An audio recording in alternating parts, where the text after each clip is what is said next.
ഒരാളോട് ഒരുപാട് ഇഷ്ടം തോന്നി തുടങ്ങിയാൽ അവർക്ക് വേണ്ടി നമ്മുടെ ചെറിയ ഇഷ്ടങ്ങളും ആഗ്രഹങ്ങളും ഒക്കെ വേണ്ടതില്ല.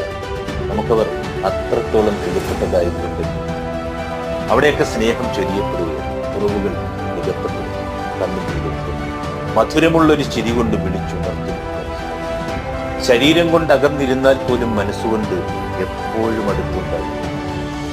പരസ്പരം എങ്ങനെ മറക്കാം എന്നതിലല്ലെന്നേ, എങ്ങനെ ഓർക്കാം എന്നതിലാണ് കാര്യം.